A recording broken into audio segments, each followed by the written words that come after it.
Hello friends, कैसे हो आप सब लोग। Ritu this side from C Ritu Mittal classes. So friends, आज की क्लास में हम नया कॉन्सेप्ट पढ़ेंगे, that is revenue recognization concept. Ma'am, ये कॉन्सेप्ट पूछोगे आप, बहुत इंपॉर्टेंट है, बहुत इंपॉर्टेंट है फ्रेंड्स। ये जो क्लासेस मैं पढ़ा रही हूँ ये बहुत इंपॉर्टेंट है आपके अकाउंट्स के लिए भी और प्लस आपकी अंडरस्टैंडिंग के लिए भी। जो मैं हर क्लास में पढ़ाऊंगी ना वो आपके आगे भी काम आएगा, ठीक है। सो आज की क्लास में हमारा जो टॉपिक रहेगा that is revenue recognition concept. अब आप पूछोगे कि मैम आप ना हमें वैसे ही बताओ जैसे आप 1 बाय 1 बॉक्स करके पढ़ाती हो। What is revenue, what is recognization, what is concept, मतलब कि आप ना हमें तीनों को डिवाइड करके बताओ, ठीक है। तो पहले हम समझेंगे व्हाट इज रिवेन्यू, फिर हम समझेंगे व्हाट इज रिकॉग्नाइजेशन, फिर हम समझेंगे व्हाट इज कॉन्सेप्ट। 3 वर्ड है ना, revenue recognition concept. Friends 3 word से हमारा बना है। तो व्हाट इज रिवेन्यू, देखो रिवेन्यू का मतलब क्या होता है। रिवेन्यू मतलब कमाना। कैसे कमाओगे, मैंने गुड्स सेल करी या मैंने कोई भी सर्विस प्रोवाइड करी उससे मैं कमाऊंगी। एग्जाम्पल दो मैम, जैसे मैंने बोला कि मेरी ना फर्नीचर की शॉप है, ठीक है। मैंने फर्नीचर की शॉप पे फर्नीचर बेचा तो गुड्स बेची, उससे मैंने पैसा कमाया।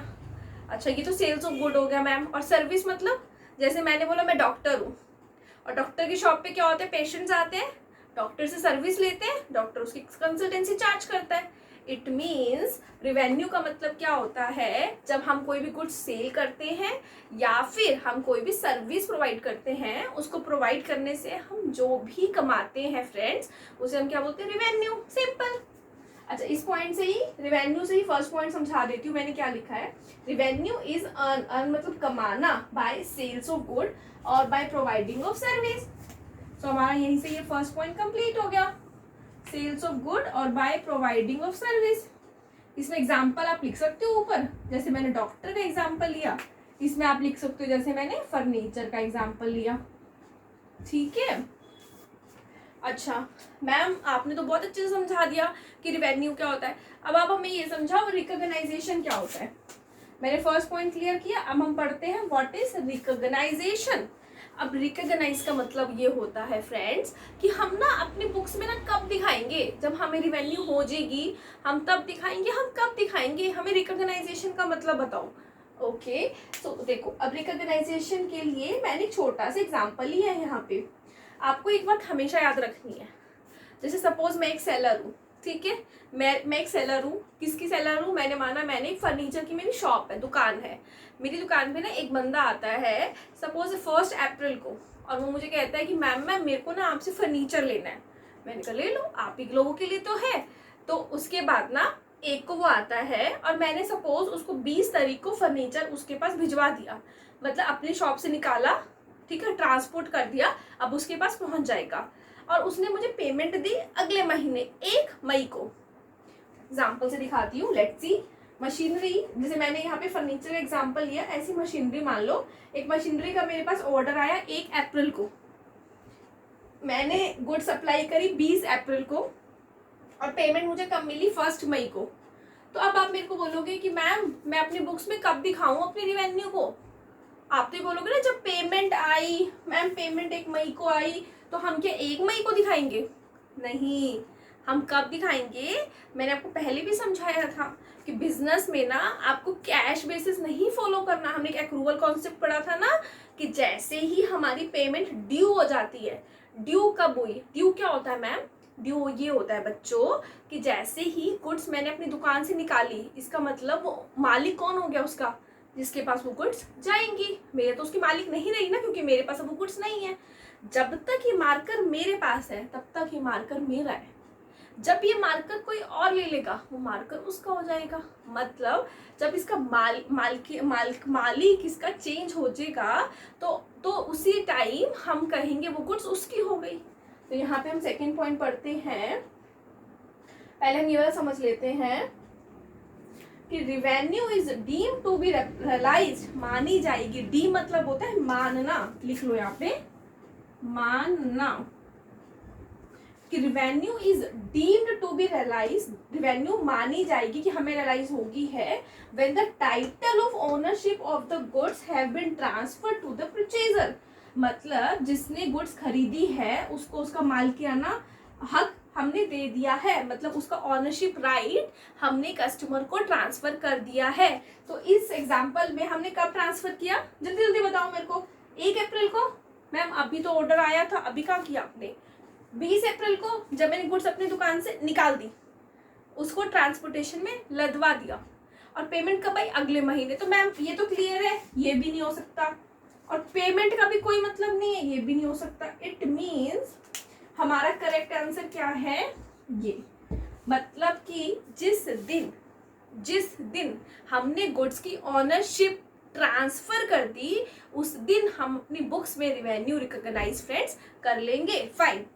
तो ये हमने पढ़ा कि revenue is deemed to be realise उसी दिन मानी जाएगी when the title of ownership of the goods, मतलब उसका अधिकार हैज बीन ट्रांसफर्ड हो गया है टू द परचेजर। जिस दिन परचेजर को गुड्स का अधिकार ट्रांसफर हो जाएगा, उस दिन हम अपनी किताबों के अंदर अपनी इनकम मान लेंगे।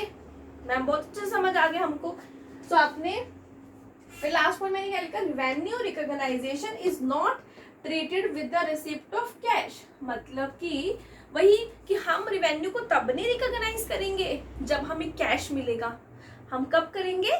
जब हम उसकी ऑनरशिप को ट्रांसफर कर देंगे। It means is not when the receipt of cash. Perfect. So आप एक बार यहाँ तक नोट करो, मैं एक बार बोल भी देती हूँ सो आपको नोट करने में दिक्कत नहीं आएगा कि revenue is earn by sale of goods और बाय प्रोवाइडिंग ऑफ सर्विस। अब मेरा ये सेकंड पॉइंट अभी मैंने पढ़ाया नहीं है, इसका एग्जांपल बनाऊंगी पहले।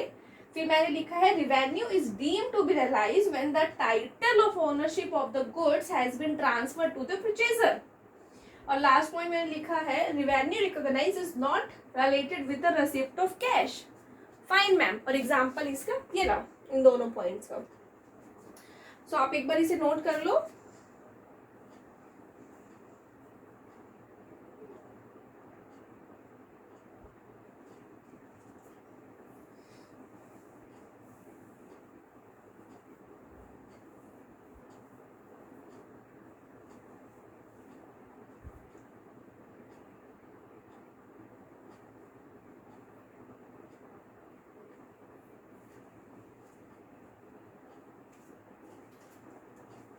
परफेक्ट फ्रेंड्स, आपने नोट कर लिया होगा।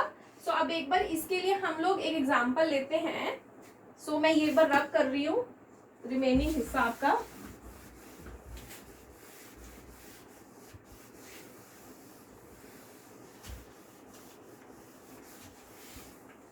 ठीक है।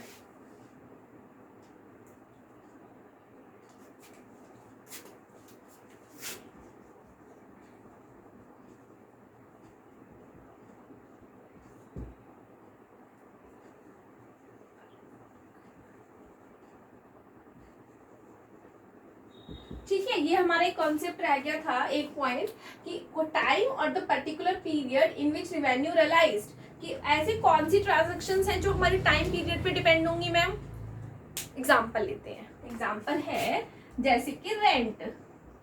रेंट मतलब किराया, कि मेरे पास एक शॉप पड़ी है, मैंने उसको रेंट पे चढ़ाया हुआ है ना, तो मुझे उसका रेंट, जैसे मैंने बोला कि मार्च का रेंट है सपोज 10,000 रुपये। ठीक है, परफेक्ट। मुझे ये रेंट रियलाइज हुआ in the month of May, in the month of April, in the month of April. Suppose मुझे मंथ अप्रैल में इसका रेंट रिसीव हुआ 10,000 रुपये। सो अब मुझे ये बताओ कि हम अपनी रिवेन्यू कब मानेंगे, मार्च में या अप्रैल में? सो फ्रेंड्स, दो चीज़ें होती हैं जहाँ पे आप गुड्स सेल करते हो। क्या करते हो? गुड्स सेल करते हो या सर्विस प्रोवाइड करते हो। ठीक है, गुड्स सेल करने में उसकी ऑनरशिप जाती है ना, मालिकाना हक जाता है, मतलब उसके मालिक होने का अधिकार आप ट्रांसफर करते हो। सो हम उसी टाइम रिवेन्यू रियलाइज कर लेते हैं। लेकिन दूसरा पॉइंट क्या है, कुछ हमारी ट्रांजेक्शन्स टाइम पीरियड वाइज होती है। मैंने कहा मार्च का रेंट है, मिला कब? अप्रैल में, लेकिन वो कब का रेंट है, मार्च का ना, तो हम उसे कब मानेंगे, हमें रियलाइज हो गया है मार्च में। ठीक है, एक्रूअल बोलते हैं इसको, एक्रूअल इनकम, एक्रूड इनकम, सारे पॉइंट्स हम पढ़ेंगे। तो इसे हम बोलते हैं एक्रूड इनकम। दैट मीन्स वो इनकम जो हमें अभी रियलाइज नहीं हुई है, ठीक है, बट हम उसे इनकम कब की मानेंगे, मार्च की। सो हम अपनी इसमें इनकम कौन से मंथ की मानेंगे, मार्च की, कि मार्च का ही 10,000 का रेंट है जो हमें रियलाइज हुआ है। क्योंकि फ्रेंड्स ऑलवेज आप एक बात ध्यान रखना, हम कभी भी ना कैश बेसिस को अकाउंटिंग के अंदर यूटिलाइज नहीं करते। इट मीन्स हम कैश बेसिस के हिसाब से अकाउंट्स नहीं बनाते, समझ गए, हम एक्रूअल कॉन्सेप्ट फॉलो करते हैं। अगर आपने मेरी एक्रूअल कॉन्सेप्ट वाली क्लास नहीं देखी तो प्लीज एक बार उसको देख लेना, आपको क्लैरिटी समझ आ जाएगा what is accrual, what is cash. ठीक है, सो आज की क्लास में फ्रेंड्स हम लोगों ने क्या समझा, रिवेन्यू रिकॉग्नाइजेशन कॉन्सेप्ट, कि हम रिवेन्यू को कब रिकॉग्नाइज करके चलेंगे। सो हम कब करेंगे, जब हम उसका ओनरशिप राइट क्या कर देंगे, ट्रांसफर कर देंगे, फर्स्ट पॉइंट। दूसरा पीरियड वाइज, कि अगर वो मार्च का रेंट है तो हम मार्च में ही मानेंगे। सपोज कोई इलेक्ट्रिसिटी है या कोई कमीशन इनकम है या कोई और चीज है, तो जिस महीने की है वो उसी महीने में हम उसका रियलाइजेशन मानेंगे। So thank you so much guys for listen me. अगर आपको मेरी वीडियोस बहुत बहुत अच्छी लग रही है तो मेरे चैनल को सब्सक्राइब करना, बहुत सारा वीडियोस को लाइक करना। कुछ भी अगर आपको प्रॉब्लम फेस होती है तो मुझे कमेंट बॉक्स में राइट करना। Thank you so much.